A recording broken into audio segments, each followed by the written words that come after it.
How is it going then, everybody? I hope you're all doing very well. Welcome to another video here on our channel. I am the FIFA analyst, and today we're going to be talking to you about a tactic that is being used a lot in FIFA 20, which you may not have delved into too much when it comes to playing in the game, and that is going to be overload ball side. We're going to go through and show you exactly how it works in game, what it actually does to your team, and how you can make it work in FIFA 20. Before we do go into that though, I do want to say a massive thank you for the support on the videos recently. If you do enjoy this type of video, please do let me know down in the comment section below. We do also upload every day at 5 PM, so make sure to subscribe if you do enjoy the video. We'd also stream every Tuesday, Thursday, Friday, Saturday and Sunday, so be sure to check that out. A link is in the description. We're going ahead and kind of showing you guys exactly how this works. We're going to go and look at our tactic board, which is what we like to do, and we're going to be showing you what the normal formation is when you don't have overload ball side. You can just see how it's kind of operating here. You can see that in a typical 4-2-3-1, you have your right back and you have your left back and your two centre backs, and they pretty much stay as a whole fairly wide. There's quite a big gap between the centre back and the right back, and then the other centre back and the left back, and they move across accordingly, obviously when needed to.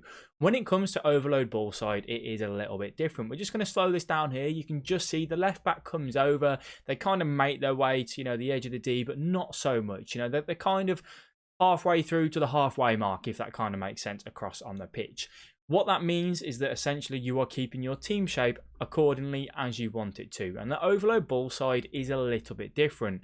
The overload ball side, what it actually does is it essentially moves your whole team across into where the ball is. So if the ball is on the right hand side of the pitch, your left back will come all the way over, and basically you will leave a massive gap on the other side of the pitch. So now we're going to go into how does that actually show on overload ball side. You can just see that the right back is pretty much bang smack halfway on the halfway across the pitch, across the width, if that makes sense. And the right wing does kind of fall back in this position as well. So you've got your left back, which is right all the way over. Your centre back has come over. Your other centre back has come over even more. And then your right back fills into that centre back position. And you've got players all the way over. Same for your centre defensive mids. They will do it. What does it actually mean?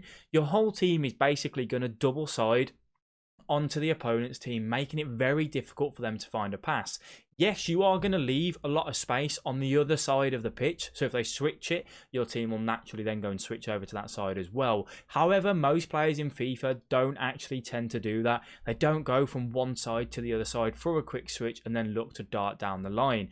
So how does that kind of work in game? We're going to go ahead and break it down and show you how it's going to work on there for you. I want you to pay attention to the right back and the left back, because that's the key moment here. Seeing how far they come over onto the halfway line of the width of the pitch. They're going to get bang smack on the half, and then we're going to go and show you how it kind of lays out in game as well. We've just got some clips to show you exactly how it kind of operates, how it boxes them in. I will say that this works pretty much against most formations, but is definitely the most strongest against 4-1-2-1-2 narrow, because what happens is your right back and your left back basically come in onto the midfield, the bang smack in the middle, on their strikers, on their centre mids. And it means if they've got their fullbacks on stay back while attacking, they've got no passes on. They literally have no passes because you box them in so much.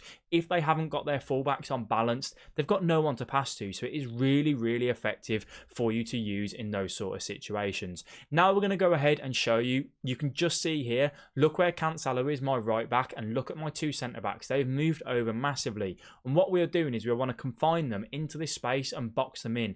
He can switch it over to his left back or his left mid if he wants. He's got acres of space over there, but he's not going to do that. He's just going to take his time and make the way come through, and you can just see how hard it is for him to make sure that he can get a pass. We box him all the way in, and then he switches it over. Now he switched it over. What happens? Again, the left back's going to move all the way over. The right back moves over as well. And keep an eye on Mendy. Look where he is on that sort of space. You can just see all of these players are getting ready to move over and overload that ball side directly. Mendy is going to carry on tracking the runner.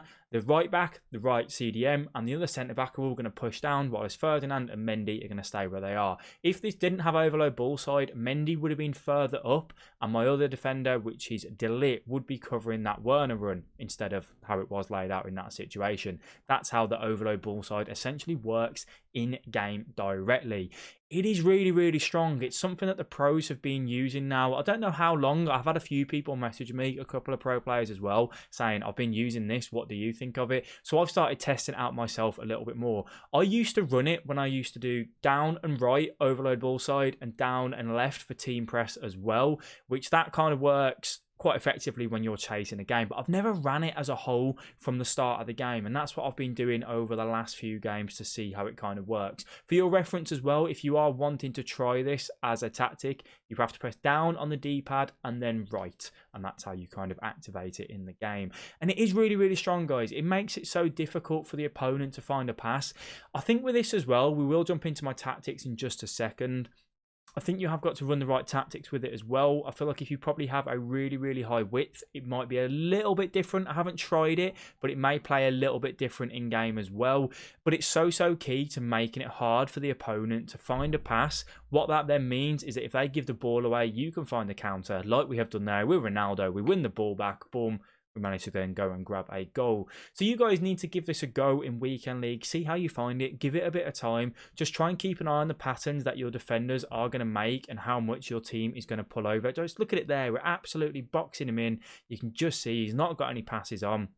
When you come up against a good opponent, they will realise that you might be running it and they will switch it from that side to side. But as I said, it's so hard to switch it from your left back to your right back or right mid to left mid in that quick succession. It's very difficult to do that as a whole. If you are also playing drop back, I can imagine this is an absolute beast to try and get through. I don't run drop back myself. I do run balanced, but I can imagine if you're running drop back, it's probably going to work out quite well as well for you. So maybe you can give that a go and you can let me know what you think on that.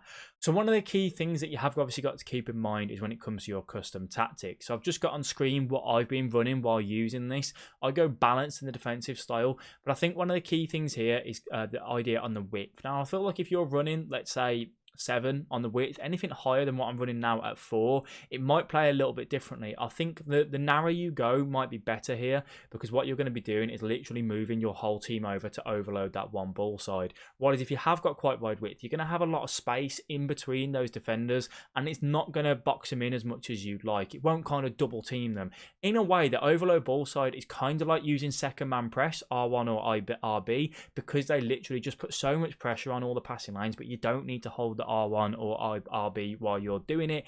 Then when it comes to my attacking style, I've just got balanced at 5 in the whip, so obviously that doesn't make too much of a transition. But what I would say is that if you do run this tactic and you do win the ball back, try and see if you can counter, but then also at times be a little bit more patient when it comes to it as well, and you don't need to kind of rush it too much. But if you can counter on it, like we had that chance with CR7, it went and grabbed us a goal simply because the guy just didn't have a pass on. He didn't know who to go with. I will be doing a video very soon on how to deal with pressure as well, because I do feel like a lot of you guys will struggle against this when someone's pressing you ever so quick, like you can be in overload ball side. It's a little bit harder to find the gaps, to find the way out of defense and all that sort of stuff. So that will be coming very soon, so make sure you stay tuned for that. I do want to say thank you. I'm losing my words. I do want to say thank you all very much for watching this video. Put a GG down in the comment section if you heard that. Thank you all very much for watching. I do appreciate it, guys, and I will catch you all in the next video. See you later.